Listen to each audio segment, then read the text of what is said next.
अस्सलामुअलैकुम। Next topic is antigen presenting sales. Antigen presenting sales कौन से होते हैं? जिन्होंने जो एंटीजन आया है उसको प्रेजेंट करना है, या तो हेल्पर टी सेल्स के पास या फिर साइटोटॉक्सिक टी सेल्स के पास। तो इसमें हमारे पास मैक्रोफेजेस और मोनोसाइट आ जाते हैं। सारे न्यूक्लिएटेड सेल्स के पास हमारे पास एक प्रोटीन होती है जिसको हम class 1 major histocompatibility complex MHC कहते हैं। और ये प्रोटीन क्या करती है? ये जो अपनी एंटीजन के पेप्टाइड होते हैं उनको बाइंड करके साइटोटॉक्सिक टी सेल्स को प्रेजेंट करती है। लेकिन जो मैक्रोफेजेस और डेंड्रिटिक सेल्स हैं उनके पास एक और प्रोटीन होती है जिसको हम क्लास 2 MHC कहते हैं। ये प्रोटीन जो है ये भी पेप्टाइड को अपने ऊपर बाइंड करके हेल्पर टी सेल्स को प्रेजेंट करेगी। अब हमारे पास क्या होता है कि हम इनको प्रोफेशनल एंटीजन प्रेजेंटिंग सेल्स कहते हैं इन मैक्रोफेजेस को। ये क्या होते हैं? ये सबसे पहले ड्राइव होते हैं from the yolk sac, foetal development में, देन ये लिवर में जाते हैं और वहाँ से फिर ये अडल्ट में बोन मैरो में चले जाते हैं। और ये लॉन्ग लिव्ड होते हैं और इनको अगर हम नाम दें तो जिस टिश्यू में ये प्रेजेंट होते हैं उस लिहाज से इसको नाम दिया जाता है। जैसे कि माइक्रोग्लाइल सेल्स इन ब्रेन में कहा जाता है, और अगर ये लंग्स में होंगे तो इनको एल्वियोलर मैक्रोफेजेस कहते हैं, और अगर ये लिवर में होंगे तो कफर सेल्स। इसके अलावा हमारे पास एक तो टिश्यू के अंदर ही ये रेजिडेंट होते हैं ये मैक्रोफेज, लेकिन जो ब्लड में होते हैं उनको मोनोसाइट कहा जाता है। अगर वो ब्लड से माइग्रेट करके टिश्यू में आ जाएं देन वो फिर टिश्यू मैक्रोफेजेस बन जाते हैं। देन टिश्यू रेजिडेंट मैक्रोफेजेस जो टिश्यूज़ में ही पड़े हुए हैं, ब्लड से नहीं आए, और मोनोसाइट ड्राइव मैक्रोफेजेस जो ब्लड से मोनोसाइट जो है वो माइग्रेट करके टिश्यू में आए देन मैक्रोफेजेस बन गए। इनके 3 फंक्शन होते हैं मेनली। एक होता है फैगोसाइटोसिस, एक होता है एंटीजन प्रेजेंटेशन और एक होता है साइटोकाइन प्रोडक्शन। इनको हम डिटेल में डिस्कस करेंगे। सबसे पहले हमारे पास आ जाती है फैगोसाइटोसिस। सबसे पहले आ जाता है, हमने कहा था कि जो एंटीजन प्रेजेंटिंग सेल्स हैं उन्होंने क्या फंक्शन करना है? 3 फंक्शन करना है। फैगोसाइटोसिस करनी है, एंटीजन प्रेजेंटेशन करनी है, और third one is cytokine production. सबसे पहले फैगोसाइटोसिस को देख लेते हैं कि मैक्रोफेजेस, न्यूट्रोफिल्स और जो डेंड्रिटिक सेल्स होते हैं वो क्या करते हैं? वो उन्होंने सबसे पहले तो जो भी कोई फॉरेन बॉडी है या फॉरेन पार्टिकल है जैसे बैक्टीरिया, वायरसेस, उनको इंजेस्ट करना है। उनको इंजेस्ट करने के लिए सबसे पहले उनकी रिकॉग्निशन जो है वो ज़रूरी है। उनकी वो रिकॉग्नाइज़ कैसे करेंगे?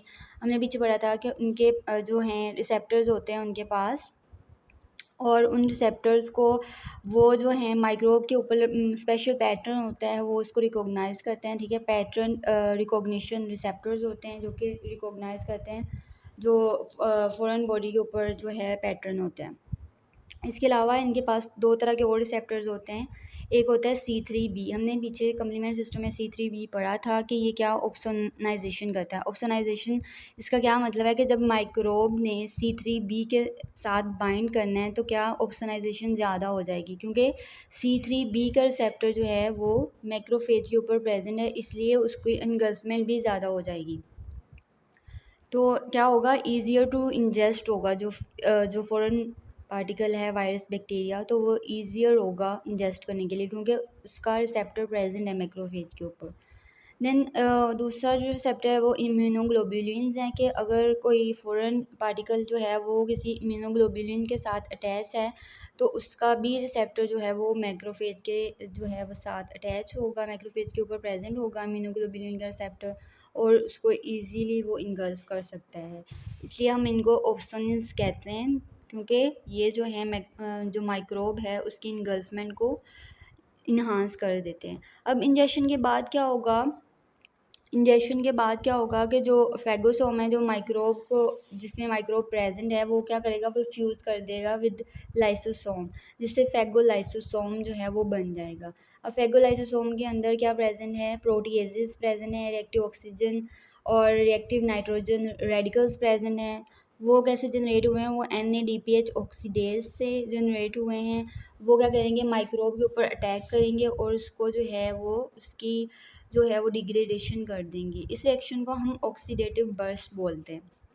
लेकिन हमने कहा कि NADPH ऑक्सीडेज जो है ये बनाता है रिएक्टिव ऑक्सीजन स्पीशीज़ और जो नाइट्रोजन रेडिकल्स हैं, अगर इसमें ही कोई डिफेक्ट हो जाए NADPH ऑक्सीडेज में, तो हमारे पास क्या होता है? क्रोनिक ग्रेनुलोमेटस डिजीज़ हो जाती है, जिसमें फैगोसाइट जो है वो ऑक्सीडेटिव बर्स्ट नहीं जनरेट कर सकता। ठीक है, क्योंकि रिएक्टिव ऑक्सीजन स्पीशीज़ नहीं जनरेट होंगे और माइक्रोब की किलिंग नहीं होगी तो ये वाला ऑक्सीडेटिव बर्स्ट का फिनोमिना नहीं होगा, जिसकी वजह से हमारे पास बहुत सारी इन्फेक्शन हो सकती हैं और मैक्रोफेजेस जो हैं वो unable to kill the microbes. Then second function क्या हमने देखा कि एंटीजन प्रेजेंटेशन। अब एंटीजन प्रेजेंटेशन क्या कि अब फॉरेन मटेरियल जो है वो इंजेस्ट भी हो गया, डिग्रेड भी हो गया। अब जो फ्रेगमेंट्स ऑफ एंटीजन हैं उनको प्रेजेंट करना है, ठीक है। क्लास 2 एमएससी प्रोटीन के साथ वो in the form of peptides जो हैं वो बाइंड होंगे और देन वो प्रेजेंट होंगे हेल्पर टी सेल्स को। हेल्पर टी सेल्स को प्रेजेंट होने के बाद उनको क्या एक रेड फ्लैग मिलता है कि जो पेप्टाइड आया है ये फॉरेन सोर्स से आया है, और इस तरह जो है वो उसको क्लास जो 2 MSC प्रोटीन के साथ बाइंड करके हेल्पर टी सेल्स को प्रेजेंट कर देंगे। दैन साइटोकाइन प्रोडक्शन है। इसमें क्या होता है कि मैक्रोफेजेस जो हैं वो कुछ साइटोकाइंस भी प्रोड्यूस करते हैं। वो साइटोकाइंस जो हैं वो क्या करते हैं, न्यूट्रोफिल्स और टी सेल्स को अट्रैक्ट करते हैं to the site of activation, ताकि ज़्यादा से ज़्यादा वो अपना फंक्शन परफॉर्म कर सकें।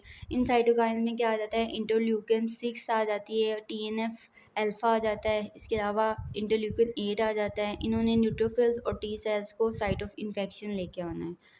ठीक हो गया, ये हमारे पास फैगोसाइटोसिस का प्रोसेस हो गया। अच्छा जी, हम देख रहे थे antigen presenting sales. Antigen presenting sales में हमारे पास मैक्रोफेजेस आ जाते हैं और डेंड्रिटिक सेल्स आ जाते हैं।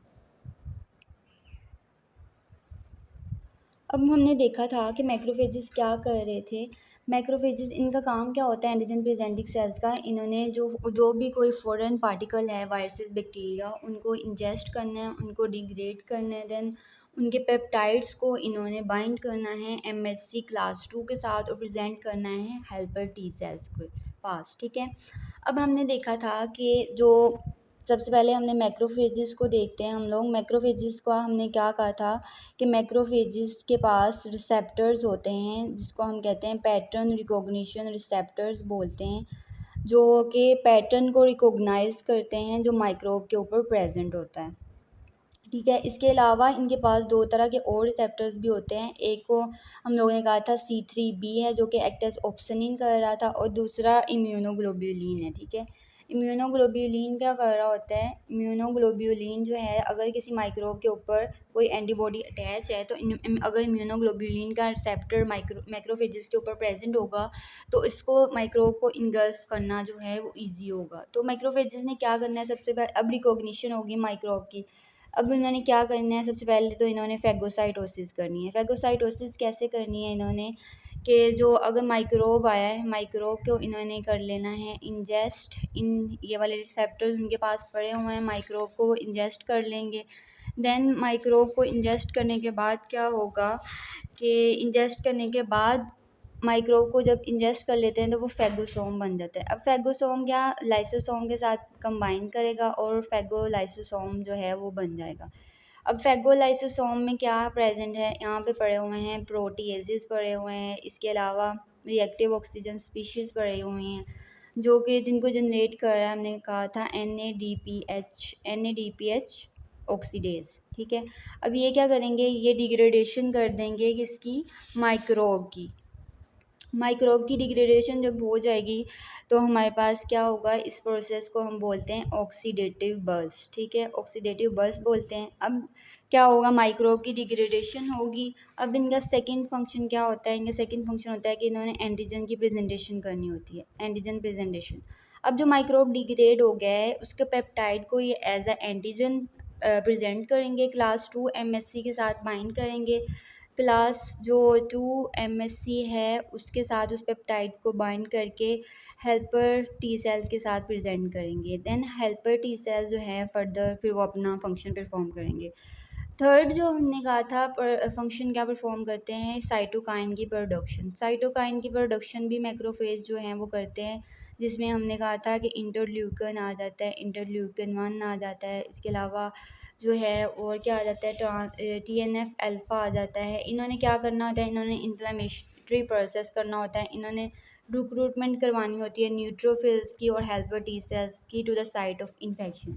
तो ये तो हो गया हमारे पास एंटीजन प्रेजेंटिंग सेल जो कि मैक्रोफेजेस है, ठीक है।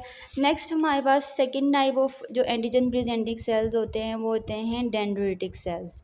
डेंड्रिटिक सेल्स भी क्या इनका भी सेम फंक्शन ही होता है। इन्होंने माइक्रोब को सबसे पहले तो उन्होंने इनगल्फ करना है, देन उसको डाइजेस्ट करना है, देन इन्होंने प्रेजेंट करना है उसको क्लास 2 MSc के साथ हेल्पर टी सेल्स को।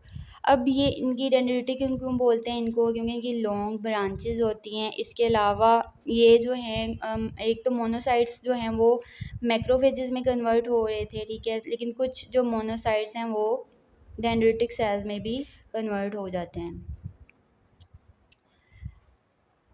अब इनके जो हैं इन्होंने भी इंजेस्ट कर लिया बैक्टीरिया किसी भी माइक्रोब को, उसको डिग्रेड कर लिया, देन हेल्पर टी सेल्स के साथ प्रेजेंट कर दिया। अब इनमें और जो है हमारे पास मैक्रोफेजेस, इनमें क्या डिफरेंस है, इनके दो फीचर्स होते हैं जो कि इनको डिफ्रेंशिएट कर रहे होते हैं फ्रॉम मैक्रोफेज। अब एक तो ये कि डेंड्रिटिक सेल्स जो हैं, जब डेंड्रिटिक सेल्स एंटीजन को प्रेजेंट करते हैं, डेंड्रिटिक जो सेल्स हैं इन्होंने माइक्रोब को इनगल्फ किया, उसको डिग्रेड कर दिया और उसके पेप्टाइड्स को जब प्रेजेंट किया एंटीजन्स को, तो ये लिम्फेटिक्स से ट्रैवल करती हैं और जो लिम्फ नोड्स होते हैं ना वहाँ चली जाते हैं। लिम्फ नोड्स में अब जो टी सेल्स प्रेजेंट हैं उनको जाके एक्टिवेट कर देंगे। हमने पढ़ा था कि जो मैक्रोफेजेस हैं वो जिस टिश्यू में प्रेजेंट हैं उस टिश्यू में ही कोई एंटीजन आई है उसी को इन्होंने इनगल्फ कर लेना है और उसी टिश्यूज़ के पास जो हमारे पास टी सेल्स पड़े हुए हैं उनको एक्टिवेट कर देना है। लेकिन डेंड्रिटिक सेल्स के पास ये प्रॉपर्टी है कि वो एंटीजन्स को जो है वो लिम्फेटिक से लिम्फ नोड्स तक लेके जाते हैं और वहाँ पे जाके जो टी सेल्स पड़े होते हैं उनको एक्टिवेट करते हैं। दूसरी प्रॉपर्टी इनकी ये होती है कि जो एंडोसोमल एंटीजन्स होती हैं, एंडोसोमल एंटीजन्स जो हैं उनको भी ये जो है MSc क्लास 1 को प्रेजेंट करते हैं जो कि साइटोटॉक्सिक टी सेल्स को एक्टिवेट कर देती है। अब एंडोसोमल एंटीजन कौन सी होती हैं, जो सेल्स के अंदर जब माइक्रोब को इनगल्फ कर लेते हैं हम लोग तो उसको हम लोग बोलते हैं पैगोसोम। और एंडोसोमल कौन सी होती हैं, एंडोसोमल जो कि सेल के अंदर ही कोई एंटीजन अगर जनरेट हुआ है तो उसको इन्होंने इनगल्फ करना है और MSc1 को प्रेजेंट करके साइटोटॉक्सिक टी सेल्स को एक्टिवेट कर देना है।